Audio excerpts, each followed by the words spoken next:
Hi, everybody. Welcome to the First Time Founders podcast, the show where we talk about how to take a business from nothing and turn it into something. Today, we're joined by Steve Carpenter. Steve's an HR and people director that's had an incredible career working in founder-led scale-up organizations. Some of the country's favorite brands like Pret, Caffè Nero, Hotel Chocolat, and then most recently where I met Steve as the people director at Krispy Kreme. Steve was one of my earliest customers at Yapster, so he's able to talk authoritatively about what it means to be an early adopter of a nascent product or service business when you're representing a beloved brand that you are a custodian of when you're on the buyer side, what the challenges and opportunities are of working with entrepreneurs. He gives some advice. I think it's a really good episode because he gives advice for founders of scale-up services businesses that might be procuring technology, and he also gives advice to founders of supply chain businesses, whether you're a software product business like mine was, Yapster, or a services business providing, I don't know, legal or accounting or whatever. I think the lessons hold true. If you listen to Steve's advice, you should be able to unlock many more opportunities with early stage customers who might be representing some very big brands that your product is uniquely well suited for. Or more likely, actually, if you listen to Steve, where your culture and you personally are the right fit for that brand and the opportunity. So enjoy it. Without further ado, I give you my conversation with Steve Carpenter.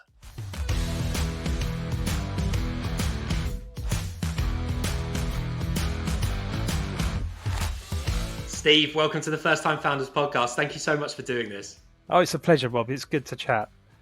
So, Steve, we go quite a long way back now. I obviously worked with you when you were at Krispy Kreme, and I'm excited to hopefully collaborate now that you're doing this exciting new thing.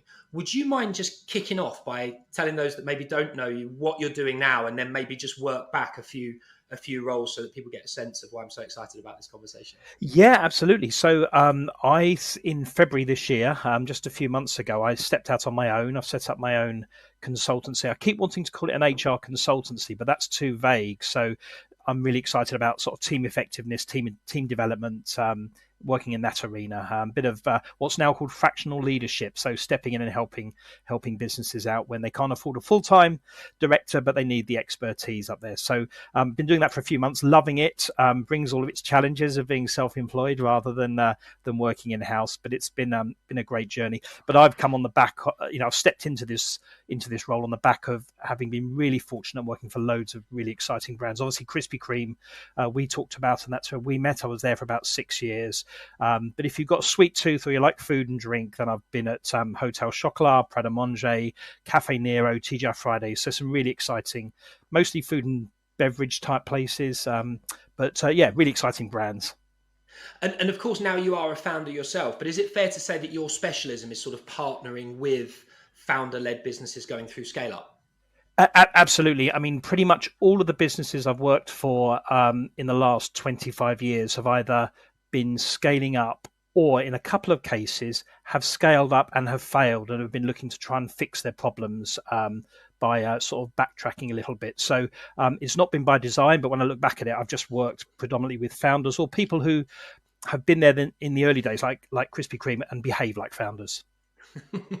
So you really understand #founder life. And it's interesting because, of course, you now yourself are a founder. You've spent a career working alongside founders.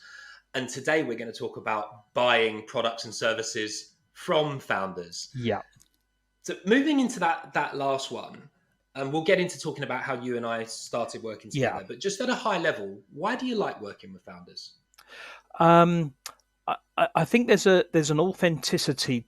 Is that the right word? They're genuinely excited and bought into what they do. And as organizations get bigger and they get a bit more, and I'm using air quotes here, corporate, which the environments I've come in is a bit of a swear word, but it isn't, but that's how it was treated.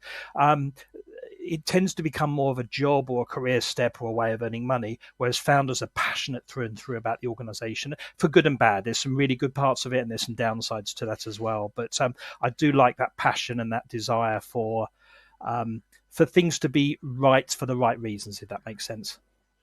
Totally. And how does that translate to value for the organizations you're working for, like when it goes well? I think it's a massive multiplier of value. I mean, the founders I've worked with, and they've been some great ones, and some of the people listening will certainly have heard of. They're on it 24/7, even if they're not physically working. Their brain is just ticking over non-stop, and you don't have an exec working 8-9 hours a day on a business. You've got someone working 24/7.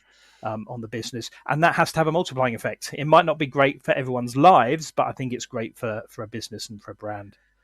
Well, and I can certainly relate to working for you. It was great fun. It was very rewarding. We grew as a business as a result of the case studies that we earned from you. But it wasn't for the faint-hearted, and we'll definitely get in for that. So you're always able to extract your pound of flesh with a smile on your face, which I admire hugely.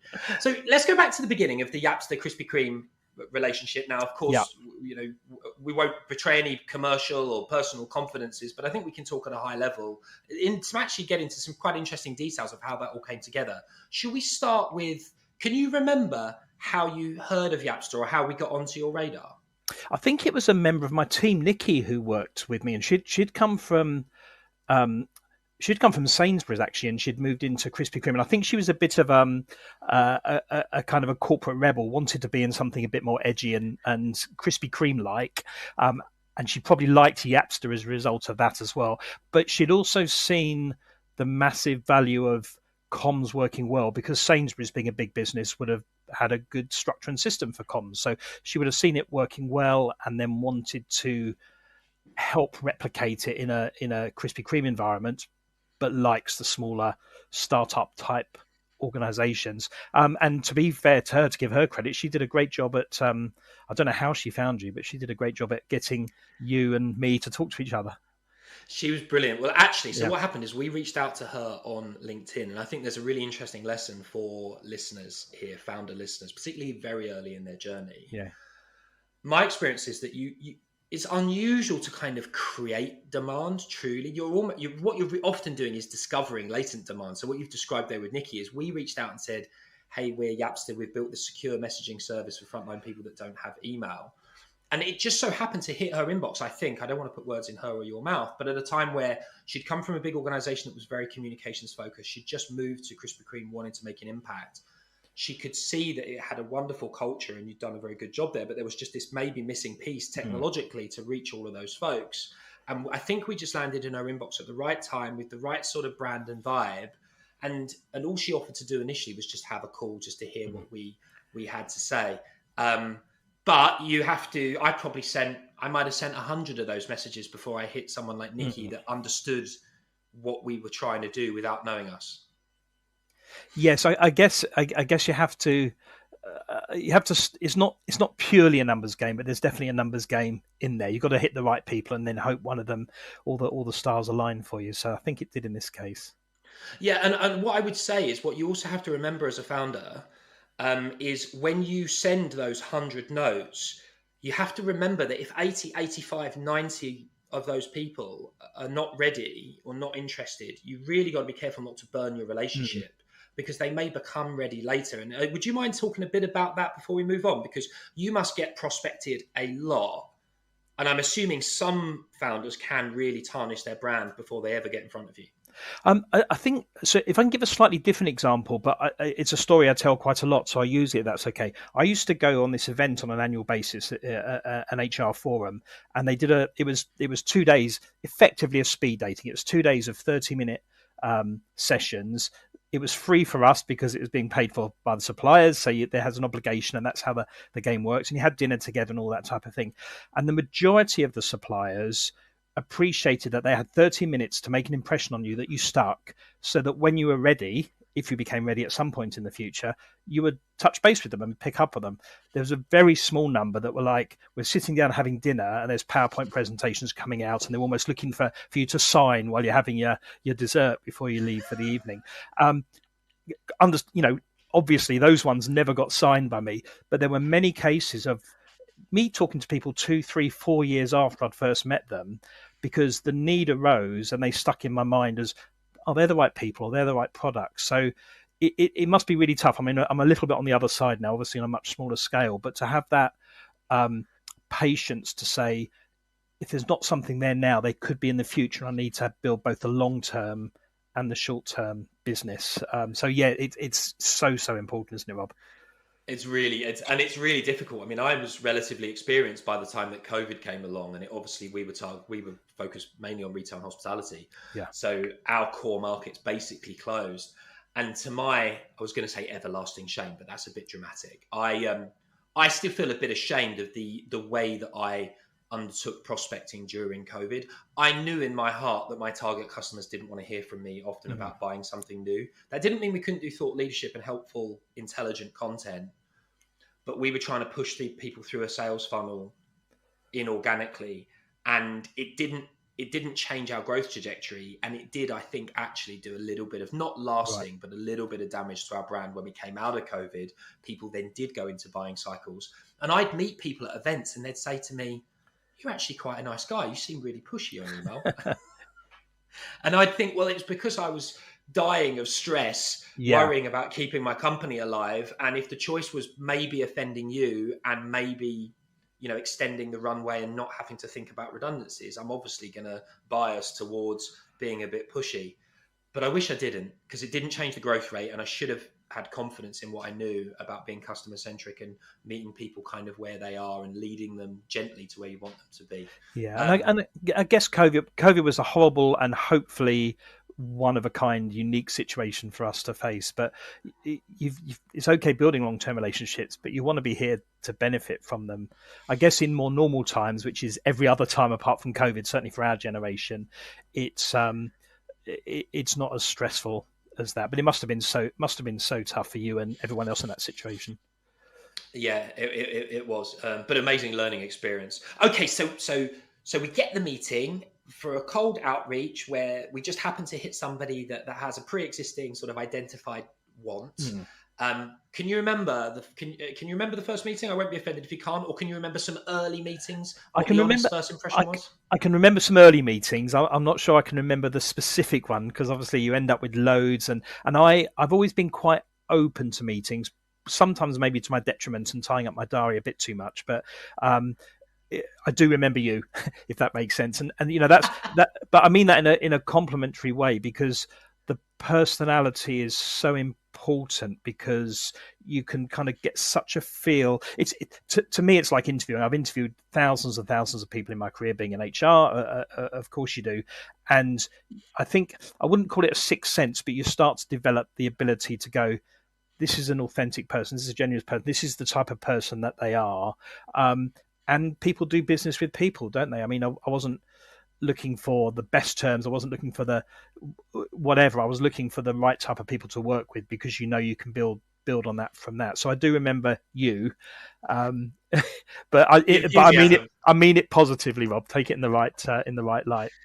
Well, I mean, let's get on to, you allude to terms there, because yes, we there was some chemistry in that we thought we were going to get on, but I thought the way that you did the deal, once you decided that we had an interesting proposition and you thought we seemed like a trustworthy group, I thought was interesting. It was instructive. We replicated that deal structure a few times until we got to sort of initial scale and didn't have to do it quite so much anymore. Would you mind just talking listeners through like what our sort of roughly what our license terms look like? I don't mean the price, but for those first few months. Yeah, sure. And actually, as I've gone into business on my own, I've tried to think about some of those principles myself, because how I can appeal to someone to give them the maximum upside with the minimum downside, because that's really what we're all looking for, isn't it?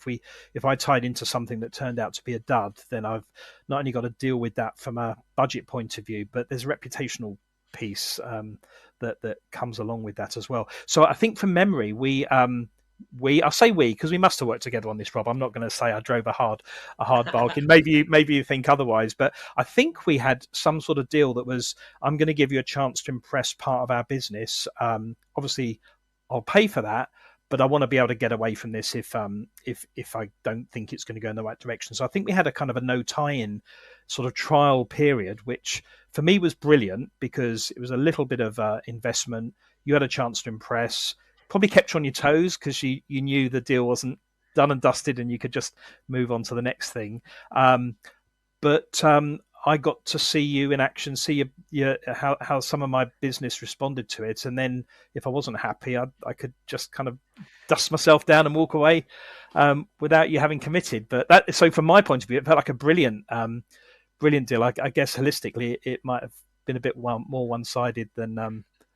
No, it was great, and actually, I'll be even more specific for listeners because it's good fun. Like that sort of conventional kind of pilot period, is high risk for a startup to give if they're not quite ready, if their product can't stand up. But if it can't stand up, you've got to ask yourself as a founder whether you really should be selling long-term commitments and overselling the capabilities of the product. There are some products that require quite sophisticated implementations and literally don't work until you've really plumbed them in. Yeah. I would argue they're quite rare. So what our pilot was, but what made it interesting and why it sticks in my memory, you actually had me tour the country with you on a roadshow.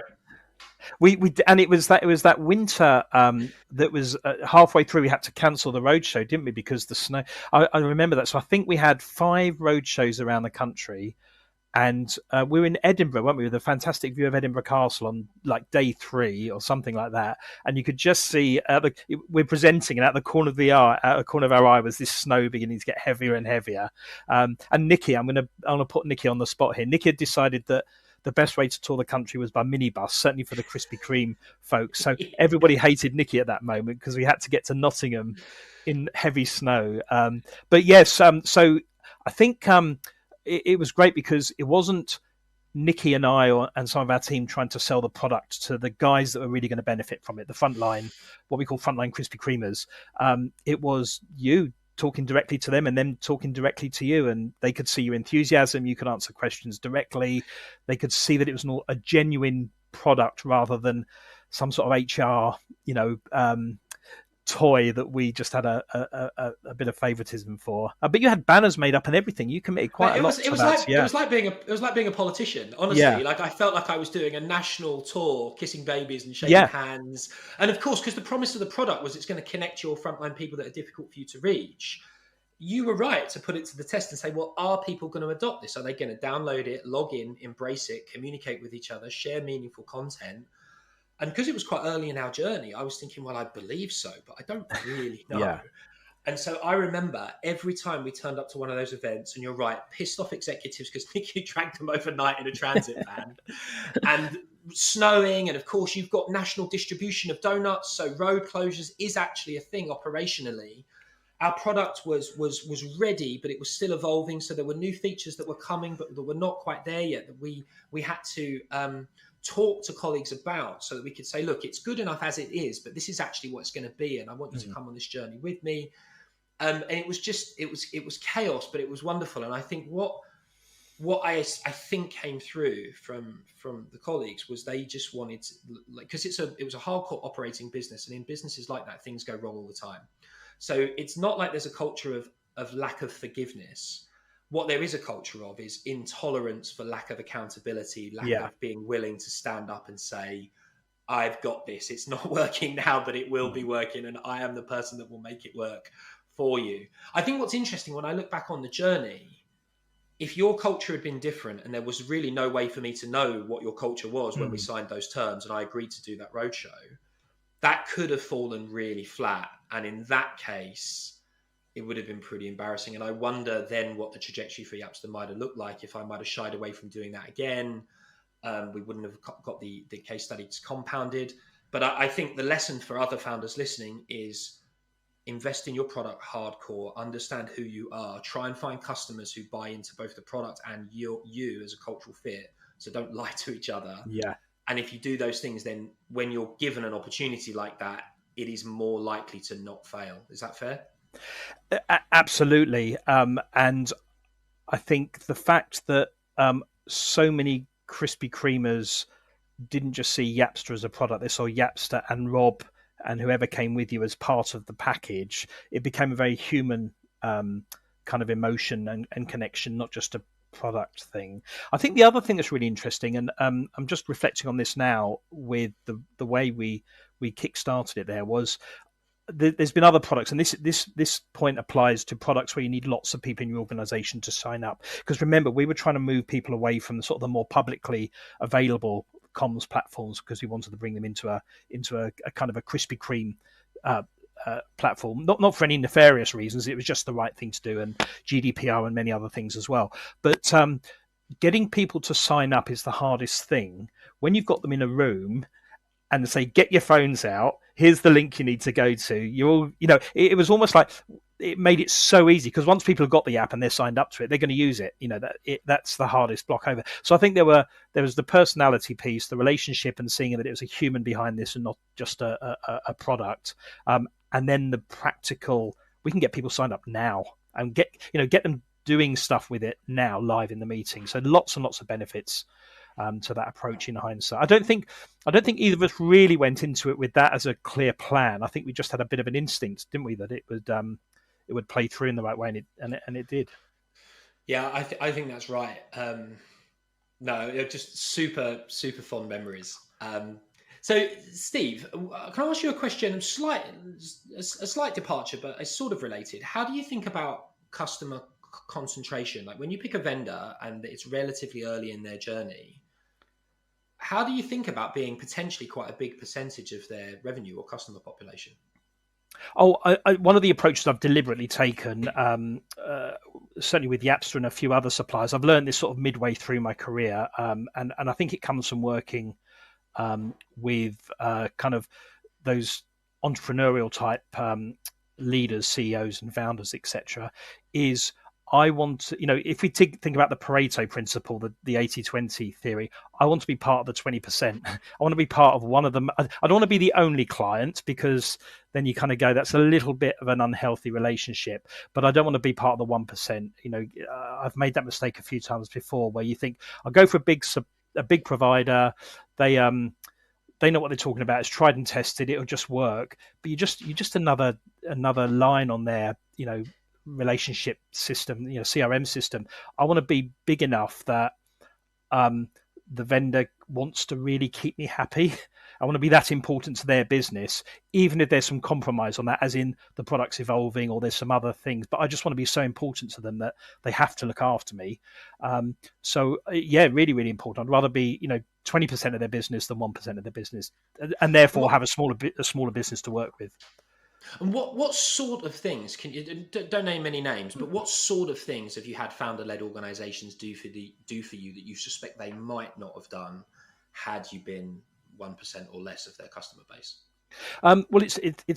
We talked a lot, Rob, didn't we? We'd have direct conversations. Nikki had a really good relationship with you and talked a lot.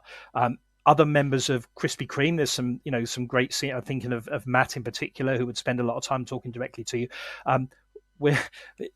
We're talking to the right people. We're not talking to someone who's just an employee of the business. They may have only been there for a short period of time. If they have rotation of staff, that can be quite problematic. And when you're talking to the people whose business, it's their life, one thing I've noticed about founders working with them is they really care what their customer thinks, really, really care. It's not a metric or the right thing to do. They really care. They want to hear that. I learned this quite a lot in Pret A Manger, and I worked way back there. Julian, one of the founders, he would take every customer complaint personally because it was his baby, his name, and he really wanted to make the business better on the back of that feedback, not get my metrics up or get my bonus or smooth over something. He genuinely wanted to make things better. And I think that's what exists. If you end up working for a big company, and this is my experience, so it's a little bit one-sided, I guess, but if you end up working for a big company, the risk is you're going through several layers, and it's all about metrics and process and keeping people's careers on the right track, rather than genuinely caring about fixing things and making things better. So you asked some examples. I mean, we had some, I think, some input into the development work you did on the product, where we said, we really like this, but this would be really useful for us. And we felt that was taken very seriously, and where it could work, it worked for us. And that was most of the time. It wasn't just a case of, we'd like this. It goes into a list of things that might be on the roadmap for some point in the future. It's interesting you should say that, because there were a few learnings that are related to that experience that we had together and some of the other customers that I was close to. Or I was close to many of them, actually. A couple of things. Firstly, when we hired eventually very, very disciplined people that cared a lot about the integrity of our organization. The flip side of that is every now and again, they could be a little bit bullheaded about implementing an agreed kind of process, because process is good for the average. It's good for the whole. Like sometimes a personality like mine, when you're running around trying to help everybody in a slightly haphazard fashion, the odd person has an amazing experience and the average experience actually goes down, right? And you want to optimize, but you want to optimize for the average experience, but also create moments of delight and stop anything really bad happening. And what I found eventually is what I needed to do was to get the organization optimizing for the average and then be there as a founder to make sure that like I stopped the train like quickly, you know, and like I would sometimes have sort of like friendly but sort of arguments internally and say, I know I signed off this process and it is really important for the health of the business, but this just doesn't pass the smell test. The experience I can see this customer having is just wrong and it's not who we are. So stop the train. Let's fix it for this customer. And then let's work out like how we stop this happening again. It might be something around expectations management of the customer. It might be that the process needs to change. And that leads me on to my second point around expectations management. When you're building a technology product, which is a bit different to a service, you know, my original career was as a lawyer, and as a lawyer, every transaction can be different. Yeah. When you're building a product, it's one product that everybody's using. And it took me some time to get used to having difficult conversations up front so that I could have amazing relationships later. Like I found that customers were generally understood that you'd made a particular architectural decision in good faith for good reasons, and that then had opportunities and limitations as a result that would affect them. Where it was bad is if you didn't specifically anchor them in the realities of what you've built early on. So then they feel like you're either not committed to giving them what they need, or you've somehow bait and switch them. It was really hard. That definitely hardened me over time. And I don't know if you can remember any instances of me sort of going through my maturation as the founder of Yapster and being a bit restrictive or not. Definitely, Rob. But and I also think it goes back to that size of organisation again, isn't it? Where if you're on both sides of that conversation, you're both trying to support the client in the way that is as flexible and as adaptable as possible to suit their needs, but you also know you've got to lead a team of people who have got to get stuff done and get it done in the most, I wouldn't say the most efficient, but in an efficient way. Otherwise, the business model starts to crumble on the other side. When you start to look at bigger organizations, you run the risk of one of those parties has greater control than the others, whether it's the frontline people selling the dream. And you hear the classic stories, don't you, of everyone hates salespeople because they've sold someone that can't be delivered, or you've got a business that just says no to stuff because that's our product, you buy it or you don't, and there's no flexibility. And I have been burned a couple of times in my career with companies where the promise and the reality just don't match, and that honesty's disappeared. So I can't. If I'm honest, Rob, I can't think of I remember lots of conversations. What was great is we could have conversations and I'd say, Rob, we're thinking about this. What do you think? And you would either go, that's a good idea, leave it with me. Or, you know what, Steve, stop thinking about that because I don't think we're going to be able to deliver. Let's move on. And I think it's that type of honesty, isn't it? Where you can take it as good feedback, or you can go, it's just not going to happen, Steve. Let's be realistic about it now, rather than I'll promise you something to keep you happy and then we'll fudge it later on. Yeah, the thing I'm actually most proud of in that is when we implemented a customer service ticketing system. There's lots of them. We happen to use Intercom. And we created this sort of like guide dog support center. We didn't have named account managers because we thought it was disruptive for you to build relationships and then us lose the colleague and you have to go over and build a new relationship. So we had this kind of faceless support center that was very responsive, very real like product experts. And I always encouraged our customers to email the support email and then CC me. And I always said to them, the way this works is I'm responsible. I will stop the train for you if it's going really badly. But this team is here to give everyone a better service quicker most often. And that actually works really well because the number of times someone had to escalate to me to get me to stop the train was actually rare, and it got rarer and rarer over time. But to begin with, it felt really weird because when we were a baby business, I was the support person. Yeah. And so handing people off to this faceless support center felt really icky to begin with, but it was the best thing. I still don't know actually very many vendors. I mean, we work in niche industries. If you work for Microsoft, this wouldn't work clearly. But I don't know many vendors, even working in the niche industries like we do, where the person that sold you the service will say, copy me in on your tickets and I'll step in to honor the promise I made you at the beginning if at any time our service falls short of that customer promise. I think there's a broader conversation here, Rob, where as organizations grow, and I've seen this a lot because I've often joined companies as they've gone through that scale up phase and got quite large. They flip very quickly from being the founders on top of everything and they're aware of everything to a point that it almost becomes damaging.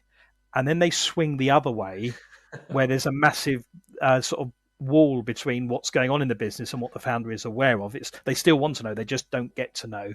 And I think the journey that startups have to make when they go into scale up mode is, how do you find that middle ground that keeps you? And it sounds like you found a middle ground that was comfortable enough for you to give the autonomy for people to do stuff, but you were close enough when you needed to be able to step in and make a difference. Because it's what so many, probably all the organizations I've worked in have failed at some point in some way on that journey in that respect. I don't want to embarrass you, but I do want to press you on it. That is a big part of the 359 offer, isn't it? Isn't it about helping founders scale like without losing their humanity and what made the brand special? Absolutely. I mean, that's where I get really excited. And because I've seen the journey 4 or 5 times and I've seen the other side of the journey where it's gone wrong and tried to help clear up the mess a couple of times. And even now when I'm talking to clients now, I had a conversation with someone the other week who's going on this journey, and they're all the stuff they're sharing with me, I'm thinking it's the same pattern. All the frustrations they're having, it's exactly the same. But because most founders are doing it for the first time, they just haven't seen that. They just assume they got a really unique situation, and the patterns are so similar that you know how to behave as a corporate. You know how to behave as a startup. That transition from A to B, the risk is you do nothing different and you fall over because you can't cope, or you do everything different and your whole business changes and you lose the heart and soul. And it's that stepping through that really, really carefully. And that's where I get excited. That's the part I'd like me and my business to play to help other sort of startups make that transition into scale up. Can you generalize? Like, are there like 1 or 2 examples of initiatives that are fairly common for you to implement to help a founder tread that path, or is it always different? Well, I'm focusing specifically on the people section, Rob. So, and that's the heart of everything, isn't it? That's the way it goes. I think that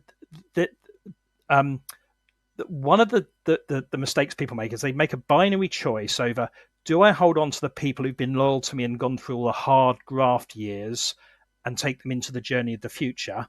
The downside of that is you don't necessarily have the capability or the experience to go on that next phase of the journey.